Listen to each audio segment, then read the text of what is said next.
Hello বন্ধুরা, আমরা চলে এসেছি নতুন আরেকটা ভিডিও নিয়ে। আমি সিদ্ধার্থ। তো বন্ধুরা, আপনারা কেমন আছেন? আশা করছি আপনারা খুব খুব খুব ভালো আছেন। আমি রিনি, আর আপনারা দেখছেন ইন্ডিয়ান কাপল রিয়াকশন প্রো। আজ যে ভিডিওটা আমরা দেখব, ভিডিওটা হচ্ছে আমরা যে ভিডিওগুলো দেখছি এই ইসলাম ধর্ম গ্রহণ করার যে ব্যক্তিরা, তাদের যে ঘটনাগুলো, তারই আর একটা পরবর্তী ভিডিও। এবং এই ভিডিওগুলো, ইন্টারভিউগুলো, এই ঘটনাগুলো দেখতে প্রচন্ড ভালো লাগে এবং প্রচন্ড ইন্সপায়ারিং তাদের জীবনের এই ঘটনাগুলো। তো আজকে আমরা দেখবো একজন সাবেক গ্যাংস্টার, তার ইসলাম ধর্ম গ্রহণ করার ঘটনা বা গল্প। তো একদম সময় নষ্ট না করে আমরা সোজা চলে যাব সেই ভিডিওতে। আর বন্ধুরা, অরিজিনাল ক্রিয়েটরের লিংক পেয়ে যাবেন ডিসক্রিপশন বক্সে। অরিজিনাল ক্রিয়েটরকে নিশ্চয়ই সাবস্ক্রাইব করবেন। আমাদের চ্যানেলটা সাবস্ক্রাইব না করলে প্লিজ প্লিজ প্লিজ সাবস্ক্রাইব করুন আর অনেক অনেক করে শেয়ার করুন। ভিডিওটা যদি আপনাদের ভালো লেগে থাকে, একটা লাইক তো নিশ্চয়ই করবেন। ভালো লাগুক খারাপ লাগুক, যে কোনো মতামত কমেন্ট বক্সে নিশ্চয়ই জানাবেন। তো একদম সময় নষ্ট না করে সোজা চলে যাব ভিডিওতে। হ্যাঁ, তো শেষ অবধি আপনারা ভিডিওটা দেখবেন। So let's start. Okay. Audio Jungle.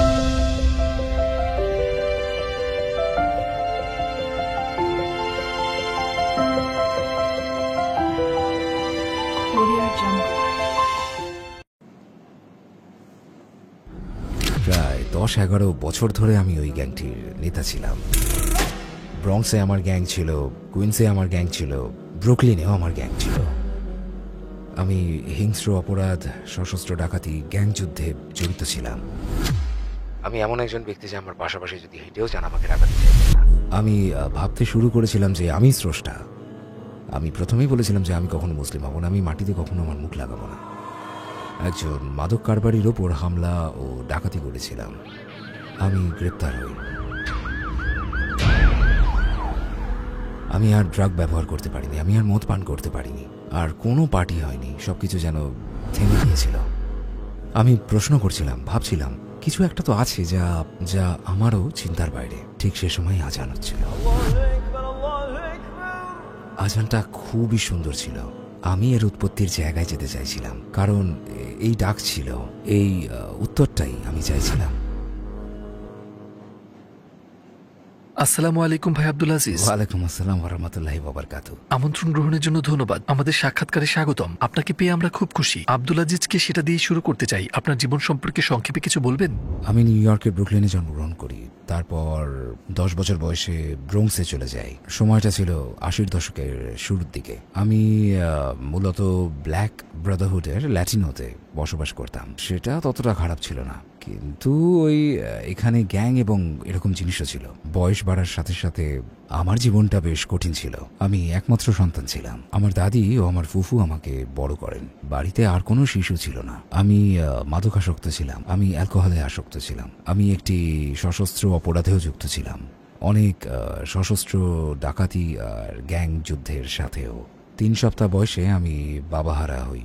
এরপর আমার মা আমাকে দাদির কাছে রেখে চলে যান। এমন করে বড় হওয়া একজন কিশোর হিসেবে আমার অনেক প্রশ্ন ছিল, কিন্তু উত্তর পাইনি। এই অবস্থায় আমি জানতাম না আমি কে। আমি জানতাম না যে আমার উদ্দেশ্য কি। এমনকি আমি বেঁচে থাকা বা মরে যাওয়াকে শৈশবে পরোয়া করতাম না। তো আমি রাস্তায় নেমে পড়ি। যেহেতু রাস্তায় থাকা অধিকাংশই আমাকে গ্রহণ করে, আমি এইভাবেই চলতে থাকি। এভাবেই আমার গ্যাং জীবনের শুরু। কারণ বাসায় আপনার যথেষ্ট পরিমাণ ভালোবাসা এবং মনোযোগ না থাকলে আপনি গ্যাংয়ে জড়িয়ে পড়বেন। এটা অবশ্যই সঠিক ধরনের মনোযোগ নয় যা আপনি প্রত্যাশা করেন। তাই আমি ওই জীবনে অভ্যস্ত হয়ে গেলাম। সেই জীবন ব্যবস্থা আমাকে আমি যা হতে চাই তা হতে দিয়েছে। গ্যাং জীবন অনেক উপভোগ করতাম, আমি অনেকদিন ধরেই উপভোগ করেছি। আমাকে গুলি করা হয়, আমার উপর হামলা হয়েছে, একবার ছুরি দিয়ে আঘাত করা হয়, একবার ব্যাট দিয়ে পেটানো হয়, আমাকে অনেকবার হামলা করা হয়েছে, আমাকে বহুবার গুলি করা হয়েছে। আমি মানুষকে গুলি করেছি। আমি চাইতাম, আমি গ্যাং স্টাইলের জীবনযাপন করতে চাইতাম। আমি যেহেতু ছোট এবং অভিভাবকহীন ছিলাম, তাই এতে অভ্যস্ত হলাম। আপনি রাস্তাগুলো সম্পর্কে জানেন, তারা আপনাকে জীবন্ত গিলে খাবে। আমাদের কি ওইসব দিনে নিয়ে যাবেন? আপনি কেমন কাজে অভ্যস্ত ছিলেন? অন্য এক ব্যক্তির আমাকে ভয় পাওয়ার কারণ যাই হোক না কেন, যে কোনো স্থান থেকেই মাদক ব্যবসায়ীকে ডাকাতি করা থেকে গ্যাং সদস্যের গুলি করা পর্যন্ত, ঝগড়ায় জড়িয়ে পড়া, সবসময় ঝগড়া বাঁধানো, আর এর মাধ্যমে প্রমাণ করা যে আমি অন্যদের তুলনায় অধিক উন্মাদ ছিলাম।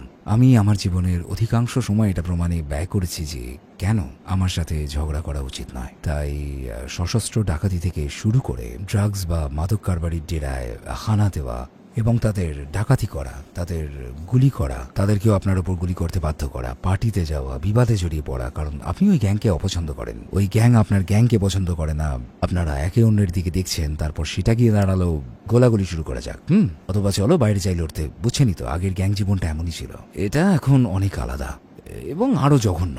আমাদের কাজের ধরনটা অতটা খারাপ ছিল না, বুঝলেন?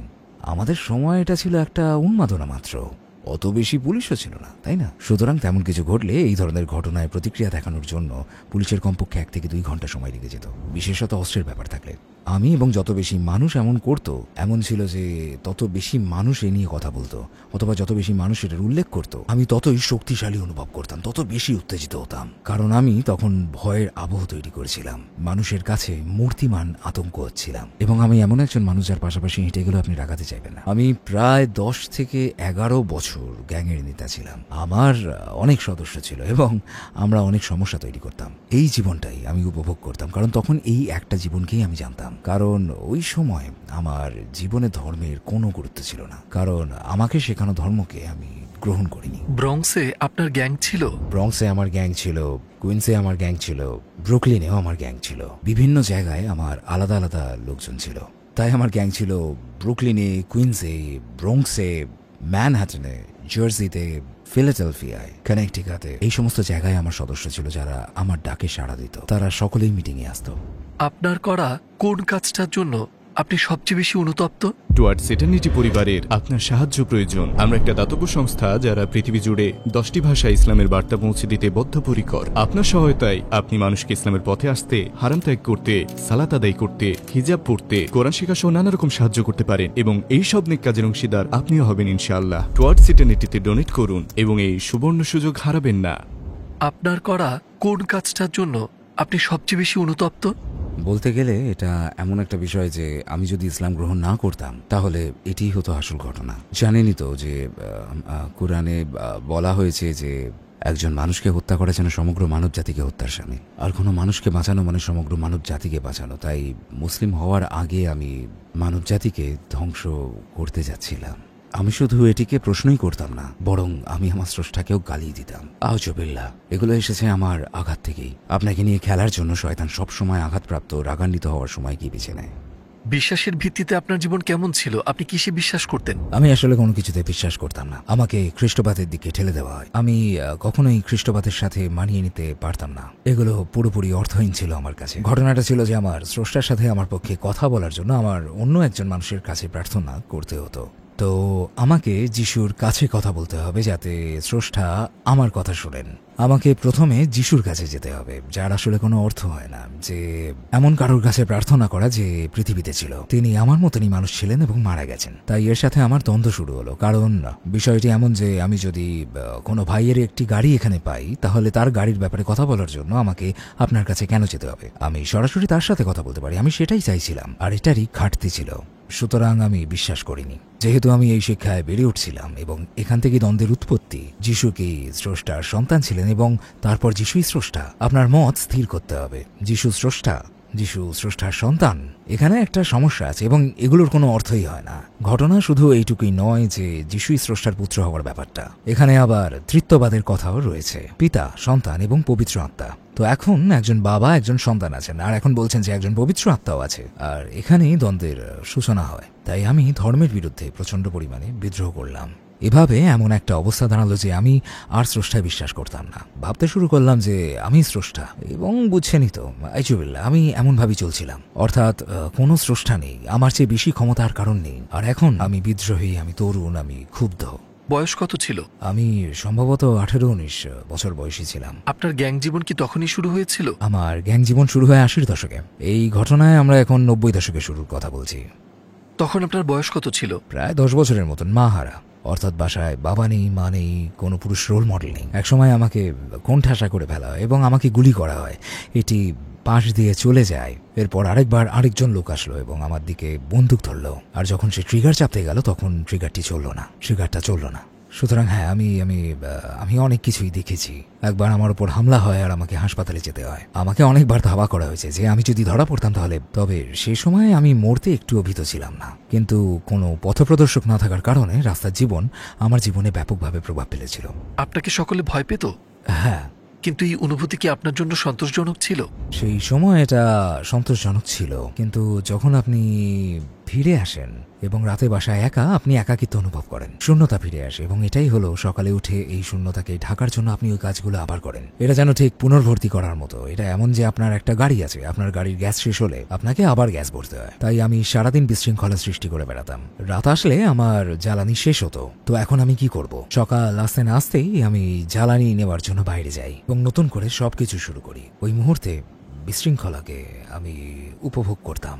এর মাধ্যমে নিজেকে অস্পর্শনীয় মনে হতো, যেন আপনার কিছুই হবে না, সবাই আপনার কিছু করতে ভয় পাবে। তাই এটা ছিল সন্তোষজনক। ওই সময় দিনের বেলায় এটা অত্যন্ত সন্তোষজনক ছিল, কিন্তু রাতে বুঝতাম যে কিছু একটা ভুল হয়েছে, কিছু একটা ঠিক নেই। এটা একটা সংগ্রাম ছিল। অন্য কথায় আমার আত্মা যেন আমার বিরুদ্ধে যুদ্ধ করছিল। আমি কিছুটা জানতাম যে এটা ভুল ছিল, আমি জানতাম যে কিছু একটা ভুল আছে। আবার ঠিক একই সময় স্রষ্টার উপর আমার বিশ্বাস ছিল না, কারণ আমি ভাবতাম যে স্রষ্টা যদি থাকে, মানে স্রষ্টা থাকলে আমার সাথে এমন হচ্ছে কেন। আমি স্রষ্টার উপর ক্ষুব্ধ ছিলাম। ইসলামে আসার আগে আমি স্রষ্টাকে গালিও দিতাম। আপনি স্রষ্টার উপর কি নিয়ে ক্ষুব্ধ ছিলেন? আমার মা আমার বাবাকে হত্যা করেছে, তো সেখান থেকেই আমার ক্রোধান্বিত হওয়া শুরু। তারপর তিনি শুধু সেটাই করলেন না, বরং উঠে সোজা চলে গেলেন। তিনি উধাও হয়ে গেলেন। আমি পারলাম না। স্রষ্টায় আমার নিশ্চিত অবিশ্বাস তৈরি হলো, কারণ আমি অনুভব করলাম যে স্রষ্টা থাকলে আমার কেন এমন অবস্থা হবে। এবং তারপর কি হলো? আপনি কারাগারে গেলেন।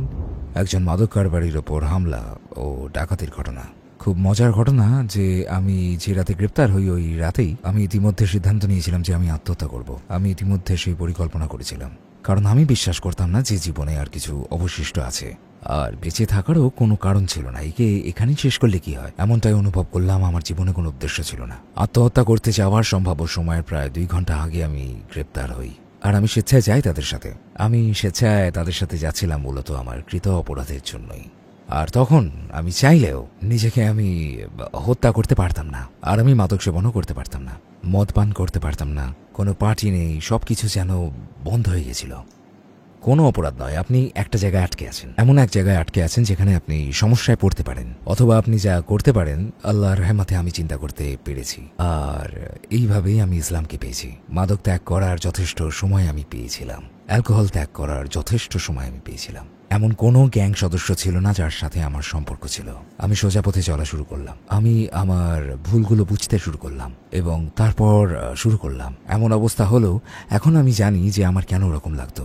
এখন আমার করা সবকিছুর সাথে মুখোমুখি হতে হতো। তখন নিজেকে দোষী ভাবতে শুরু করলাম। আমার খারাপ লাগতে থাকলো। এই বিষয়টা কঠিন ছিল কারণ ওইসব কাজ যা আপনি করতে চান, যা আপনার করা বন্ধ হয়ে গেছে, ঠিক সেখানেই এগুলো থেমে যায়। এখন আমি বলি ওগুলো আল্লাহর রহমত ছিল, কারণ আমার কাছে পিস্তল ছিল, আমার কাছে বুলেট ছিল। কিভাবে করতে হবে তাও আমার জানা ছিল। আমার পরিকল্পনায় ছিল না যে পুলিশ আসবে, দরজায় কড়া নাড়বে এবং আমাকে দরজা খুলতে বলবে। আমাকে ওই দিনই গ্রেপ্তার করা হয় এবং 3 বছর পর্যন্ত আমি আমার বাসা দেখতে পাইনি। এটা এমন একটা অভিজ্ঞতা ছিল যে আমি বলতে পারি আল্লাহকে খুঁজে পাওয়ার জন্য যদি আমাকে আবারও এমন করতে হতো তবে আমি তাই করতাম, কারণ ওই সময় আমি আল্লাহর বাণী শুনতে পাই। এবং এরপর কি আপনি ধীরে ধীরে ইসলামের দিকে এগোতে থাকলেন? আমি এটা দেখে বলতে লাগলাম একটা তো উত্তর থাকবেই, একজন স্রষ্টা আছে, একজন স্রষ্টাকে থাকতেই হবে, কারণ এখন আপনি সৃষ্টির পদ্ধতিগুলো দেখতে শুরু করেছেন। আমি জিজ্ঞেস করছিলাম, আমি প্রশ্ন করছিলাম, বলছিলাম দেখো আমার কল্পনার বাইরেও কিছু তো অবশ্যই এখানে আছে। আর ঠিক সেই সময় আজান হলো, যে মুয়াজ্জিন আজান দিলেন। যেহেতু আজানটি সুন্দর ছিল তাই আমি আজানের উৎসের দিকে যেতে বাধ্য হলাম। আজান এত জোরে হচ্ছিল যে তা উঠান থেকে শোনা যাচ্ছিল এবং এর কাছে যেতে যাচ্ছিলাম, কারণ এটা ছিল আহ্বান। এটা শুধু নামাজের আহ্বানই ছিল না, বরং এটি যেন ছিল আমার কাঙ্ক্ষিত উত্তর পাওয়ার আহ্বানও। আজান দেওয়া হচ্ছিল আর আমি কাঁদতে লাগলাম। কারণ এটা একটা আহ্বান ছিল। এটা শুধু নামাজের প্রতি আহ্বান ছিল না, এটা আমাকেও জাগানোর আহ্বান ছিল। আপনার স্রষ্টা যেন আপনাকে খুঁজছেন, আপনি হয়তো ওই দিকে যেতে চাইবেন। আমি একজন ভাইয়ের ফিরে আসার অপেক্ষা ছিলাম, যিনি আমার বাসস্থানে ছিলেন। তারপর তাকে প্রশ্ন করতে শুরু করলাম, কারণ আমি প্রথমে মনে করছিলাম যে এটা কোনো গান হবে, যেহেতু এটা খুবই সুন্দর ছিল, একে গানের মতোই শোনা। এবং আমি বললাম, মসজিদ থেকে ভেসে আসা গানটা কি ছিল? এবং সে বলল, এটা কোনো গান ছিল না। আর আমি বললাম, হ্যাঁ সেটা গান ছিল, আমি জানি যে সেখানে আল্লাহ আকবার বলা হয়েছে। এবং সে বলল, ও ওটা তো আজান ছিল। আর আমি বললাম, আজান? কি সেটা? কি সেটা? সে বলল, ওটা ছিল নামাজের আহ্বান, এমন একটা আহ্বান যা আপনাকে বলে যে নামাজ শুরু হতে চলেছে। আমি কাউকে এইভাবে আজান দিতে শুনিনি। আমি তাকে বললাম, আমাকে চিন্তা করতে দাও, মানুষের কাছ থেকে শিক্ষা নেবার সময় আপনি পাননি। আমি বললাম, না। কিন্তু আমার আরও প্রশ্ন ছিল, তাদের মধ্যে অনেকগুলোই ছিল একাধিক স্রষ্টার অস্তিত্ব কেন? এবং ইসলাম সঠিকভাবে তার উত্তর দিয়েছে, না, একাধিক স্রষ্টার অস্তিত্ব নেই, শুধুমাত্র একজন স্রষ্টা আছেন। আর আমার মনে হলো, আরে এটাই তো আমি চাইছিলাম, কারণ স্রষ্টা কেবল একজনই। কারণ ঈসা স্রষ্টার সন্তান নন, বরং বিশ্বাস হলো ঈসা একজন নবী এবং আল্লাহর বার্তাবাহক, এবং তাই আমি সেটিকে গ্রহণ করতে পারি। তাই আমি যখনই হতাশ হই, আমার আরও কয়েকটি প্রশ্ন ছিল, যেমন আপনারা শুধু রবিবারই প্রার্থনা করেন কেন? না, আমরা দৈনিক 5 বার প্রার্থনা করি। আচ্ছা, এটা অর্থবহ, দৈনন্দিন 5 বার প্রতিদিন। আচ্ছা, এটি বরং খ্রিস্টান এবং ক্যাথলিকদের মতো নয় যে আপনি সোমবার থেকে রবিবার পার্টি করতে পারবেন এবং রবিবারে গির্জায় গেলে ক্ষমা পেয়ে যাবেন। এই বিষয়টা নিয়েও আমাকে বেগ পেতে হয়েছে। আপনি কিভাবে সোমবার থেকে শনিবার মহান স্রষ্টার অবাধ্য হতে পারেন এবং তারপর রবিবার গির্জায় চলে গেলে সকল কৃতকর্মের ক্ষমা পেয়ে যেতে পারেন? সেটা যাই হোক না কেন, এটার কোনো অর্থ হয় না। এই জন্যই আমি ধর্মের বিরুদ্ধে বিদ্রোহ করি যতক্ষণ না আমি ইসলামে আসলাম। ইসলাম আমাকে শেখালো যে এখানে পার্থক্য রয়েছে, এবং যখন আমি দেখলাম যে এটিই ছিল সর্বশেষ প্রেরিত ধর্ম, সেটি এখানেই ছিল, কিন্তু এই রূপে পাঠানোর দরকার ছিল, তখনই মনে হয়েছিল আচ্ছা। এবং এক ভাই আমাকে যেভাবে বলেছিল যে মানুষ মাত্রেরই ভুল হয় এবং সকল নবীদের আসার উদ্দেশ্য ছিল সেটাই, এবং প্রেরিত নবীদের মধ্যে সর্বশেষ ছিলেন হযরত মুহাম্মদ সাল্লাল্লাহু আলাইহি ওয়াসাল্লাম। দিন ইসলামী ছিল আমার কাঙ্ক্ষিত প্রশ্নের উত্তর। এটি আমাকে কারাগারের বাইরে থাকতে সাহায্য করেছে। আমি আগে জীবনে কখনো পাইনি এমন সব ভালো সিদ্ধান্ত নিতে সাহায্য করেছে। আমি মদ্যপান বন্ধ করেছি, আমি আর কখনোই ওই ধরনের মাদক ব্যবহার করিনি। আপনার কেমন অনুভূতি হয়েছিল? এটা আমার অন্তরে প্রশান্তি এনে দেয়, কারণ এতে আমি আমার জীবনকে নতুন করে শুরু করতে পারি। আমাকে একটা কথা বলা হয়েছিল, যেটি ছিল অন্যতম একটি সুন্দর জিনিস, যে পূর্বে ঘটে যাওয়া সকল কর্মকাণ্ড ইসলাম ক্ষমা করে দেয়। তাই এটি ছিল খুবই সুন্দর। এটা জানতে পারাটা সুন্দর ছিল যে ইসলাম পূর্বের সবকিছু মুছে দেয়, এমনকি এমন সব পাপ যা আমি ভেবেছিলাম ক্ষমার অযোগ্য।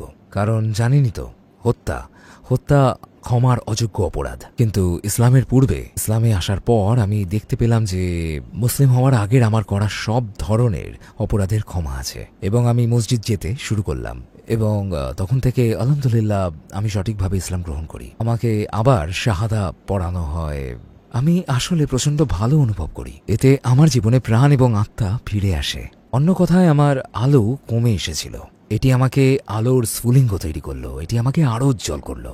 ইসলামে আগ্রহী হওয়ার প্রথম কারণ কোনটি ছিল? আপনি যখন প্রথমবারে শাহাদা নিয়েছিলেন রাইকার্স আইল্যান্ডে শাহাদা গ্রহণের পূর্বে? আসলে মাদক সেবন ত্যাগ করা এবং এটা বুঝতে পারা যে আমি স্রষ্টা নই, ব্যাস এতটুকু। যেভাবে একজন ভাই বললেন, স্রষ্টা শুধুমাত্র একজনই, এটি আমাকে ইসলাম সম্পর্কে জানতে অনুপ্রাণিত করে। আল্লাহ আমাকে ক্ষমা করুন। যখন আমি নিজেকে স্রষ্টা বলে বেড়াতাম, আমি প্রথম যে কথাটি বলেছিলাম তাহলে আমি কখনোই মুসলিম হব না। এটি আমার মুখ থেকে এসেছে, আমি কখনোই মুসলিম হব না, আমি কখনোই আমার চেহারা মাটিতে লাগাবো না। আমি ঠিক এই কথাটাই বলেছিলাম। কারাগারে যাওয়ার আগে পর্যন্ত আমি ইসলামে আগ্রহী ছিলাম না। তারপর আপনি কারাগারের বাইরে গেলেন এবং আপনার শাস্তি ভোগ করা শেষ করলেন। যখন আমার শাস্তি শেষ হলো, আমি কারাগার ত্যাগ করলাম এবং আমি খুশি ছিলাম। এখন বার্তাটি পরিচিতদের কাছে পৌঁছানোর সময়। আমি গ্যাংয়ের লোকেদের ইসলামের দাওয়াত দিলাম এবং আলহামদুলিল্লাহ ভাই ওয়েসলি এবং অন্য 3 ভাই দাওয়াত কবুল করেন, এবং আলহামদুলিল্লাহ আমার ছেলে বলে যে আমি তাকে শাহাদা নিতে উৎসাহিত করেছি। সম্প্রতি এক ভাই কারাগার থেকে বের হলো এবং আমাকে বলল, ভাই, আমার ইসলাম গ্রহণের কারণ হলো আপনাকে পর্যবেক্ষণ করা। সেই সময় আমি আপনার কথা শুনিনি, কারণ আমি মদ্যপান এবং মাদক সেবন করতাম। তিনি কারাগারে গিয়েছিলেন এবং সেখানে ইসলাম কবুল করেন। এখন আমি যখন ভাইদের দেখি, বিরাট পরিবর্তন দেখতে পাই। এসব মানুষকে আমি এভাবে দেখতে অভ্যস্ত না। আমি খুব খুশি যে কেউ অন্তত আমার কথা শুনেছে। আপনার জন্য সকল খারাপ অভ্যাস ত্যাগ করা এবং জীবন পরিবর্তন করা কঠিন ছিল? হ্যাঁ, এটা অবশ্যই কঠিন ছিল। যেসব মানুষ আমার মতন কাজ করে না তাদের থেকে নিজেকে সরিয়ে নিই, সালাত আদায় না করা এবং নাস্তিকদের থেকে নিজেকে দূরে রাখি, এবং আমি ব্যক্তিগতভাবে বিশ্বাসীদের কাছাকাছি থাকতাম, অথবা অবশ্যই মুসলিমদের সাথে। এবং বড় পরিবর্তন আসলো যখন আমি এখান থেকে কানেকটিকাতে চলে গেলাম। আমি কানেকটিকাটের মুসলিমদের সম্পর্কে কিছুই জানতাম না এবং সেভাবেই তা উপভোগ করতাম, কারণ কিছু জিনিসের মিল ছিল। এবং আমি যে একটা কথা শুনেছিলাম, যে একটা জিনিস আমি শুনে খুশি হয়েছিলাম, তা হলো মুসলিমরা একে অন্যের বন্ধু এবং রক্ষাকারী। এবং জানেন, আমি আরো এক ভাইকে বলতে শুনলাম যে নবী মোহাম্মদ সাল্লাল্লাহু আলাইহি ওয়াসাল্লাম বলেছেন যে তুমি যদি নিজেকে নির্দিষ্ট ধরনের লোকের দ্বারা পরিবেষ্টিত করে রাখো তাহলে তুমি তাদের একজন হয়ে যাবে। তাই আমি লক্ষ্য করা শুরু করলাম, যখন আমি বাইরে যেতাম আমার মতো কাজ না করা লোকজনই সমস্যার কেন্দ্রবিন্দু ছিল। তাই এর বিপরীত করা শুরু করলাম। তখন আমি আমার সমগোত্রীয় লোকজনের আশেপাশে থাকতে শুরু করলাম। এটি আমাকে আল্লাহর পথে থাকতে অনেক সাহায্য করে থাকে। অনেক মানুষ এমন মনে করে, তাই না? কাউকে কারাগারে প্রেরণ করার মাধ্যমে তাকে ভালো মানুষ বানানো যায়। কিছু সময় পর সে শিখতে শুরু করবে এবং তারপর ভালো মানুষে পরিণত হবে, সে পুনর্বাসন লাভ করবে। আপনি কি মনে করেন যে ইসলাম ছাড়া অন্য কিছু এটি অর্জন করতে পারে? আমার মতে ইসলাম হলো মানব জাতির উত্তর। আমার এ কথা বলার কারণ হলো, ইসলাম না থাকলে আমি মনে করি আমার কোনো রকমভাবে শোধরানো হতো না। কারাগারে যাওয়া আসা করতে থাকতাম হয়তো, অথবা খুব সম্ভবত এতদিনে হয়তো মরেই যেতাম। যতক্ষণ আমাকে নির্দেশনা দেওয়ার মতো কিছু ছিল না, ততক্ষণ সমস্যাও ছিল সেখান থেকেই। এবং আমি মনে প্রাণে বিশ্বাস করি যে এটাই সেই উত্তর। আমিন। গ্যাংয়ে একটি নির্দিষ্ট ধরনের ভ্রাতৃত্ববোধ রয়েছে। যখন আপনি এটিকে মুসলিম ভ্রাতৃত্ববোধের সাথে তুলনা করেন, এটা সম্পূর্ণভাবে আলাদা। অধিকাংশ সময় ভাইরা ভীত থাকে এবং সেই জন্যই তাদের মধ্যে আনুগত্য থাকে। তাই তারা গ্যাংয়ের মধ্যে আপনার প্রতি ভালোবাসা দেখায়, কারণ তারা জানে না আপনার মনে কি আছে, অথবা আপনি তার কি করতে পারেন। অথচ ইসলামে এই ভালোবাসা বিনামূল্যে দেওয়া হয়। এটা আসলে আমি তোমাকে ভালোবাসির মতো নয় কারণ আমি আপনার থেকে ভীত। ইসলামে এটা হলো আমি তোমাকে ভালোবাসি কারণ আপনি আমার ভাই। রাসূল সাল্লাল্লাহু আলাইহি ওয়াসাল্লামের কোন বিষয়টি আপনাকে সবচেয়ে বেশি অভিভূত করেছে? তিনি যেসব বিষয়ের মধ্যে দিয়ে যেতে রাজি ছিলেন, যেসবের মধ্যে দিয়ে গিয়েছেন আমাদের কি সুন্দর এই দিন দেওয়ার জন্য। তিনি অনেক শারীরিক অত্যাচার, গালিগালাজ সহ্য করেছেন। তাকে অনেকবার অস্বীকার করা হয়েছিল, তাকে বাসা থেকে বের করে দেওয়া হয়েছিল। তিনি সবকিছু করেছেন এবং তবুও তিনি বিনয়ী ছিলেন। তিনি এমন কিছু কাজ করেছেন যে আমার মনে হয় না কোনো মানুষ পারবে, কারণ এর জন্য নির্দিষ্ট ধরনের মানুষের প্রয়োজন। এবং সেই মানুষই নবী বা আল্লাহর বার্তাবাহক হতে পারেন, যিনি এমন কষ্ট সহ্য করতে পারেন, দৃঢ় ও শক্তিশালী থাকতে পারেন, আল্লাহর পথে থাকতে পারেন এবং আল্লাহ যেভাবে বলেছেন ঠিক সেইভাবেই শিক্ষাদান করতে থাকেন। নবী মোহাম্মদ সাল্লাল্লাহু আলাইহি ওয়াসাল্লামের এই বিষয়টি আমাকে অভিভূত করেছে, কারণ তিনি মানব জাতির ওপর হাল ছাড়তে চাননি এবং তিনি ছিলেন মানব জাতির প্রতি অপার করুণা। ধরুন আপনি জান্নাতে গেলেন এবং নবী মুহাম্মদ সাল্লাল্লাহু আলাইহি ওয়াসাল্লামকে দেখতে পেলেন, আপনি তাকে কি বলতে চাইবেন? ধন্যবাদ, আপনাকে ধন্যবাদ। আমার মতো লোককে রক্ষাকারী এবং দিন আনয়নের জন্য ধন্যবাদ।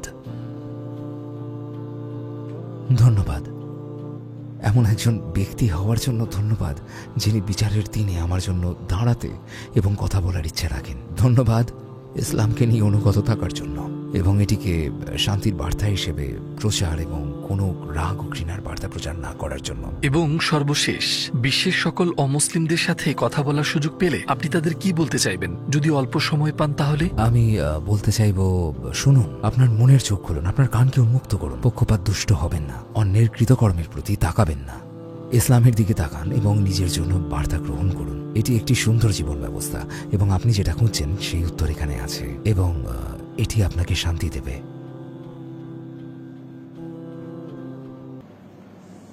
অপূর্ব অপূর্ব সুন্দর একটা ভিডিও। আমি যেটা বারবার বলছি যে এই ভিডিওগুলো এত আকর্ষণীয়, এত ভালো লাগে। এদের যে জীবনযাত্রা, যেভাবে তারা এই সময়টা কাটিয়েছে বা যেভাবে তারা ইসলাম ধর্ম গ্রহণ করেছে, এইগুলো জানা, এগুলো শোনা খুবই রোমাঞ্চকর এবং প্রচন্ড ইন্টারেস্টিং। এই ভিডিওগুলোর একটা আলাদা ফিল আছে, একটা আলাদা বোঝার জায়গা আছে, যেটা সত্যিকারে প্রচন্ড সুন্দর লাগে এবং আমরা অবাক হয়ে খালি শুনি এই ঘটনাগুলো, এই কাহিনীগুলো। তো অপূর্ব সুন্দর ভিডিওটা যে আপনাদের ভালো লেগে থাকে, এটা লাইক তো নিশ্চয়ই করবেন। ভালো লাগুক খারাপ লাগুক, যে কোনো মতামত কমেন্ট বক্সে নিশ্চয়ই জানাবেন। আমাদের চ্যানেলটা সাবস্ক্রাইব না করলে প্লিজ প্লিজ প্লিজ সাবস্ক্রাইব করুন আর অনেক অনেক করে শেয়ার করুন। Thank you.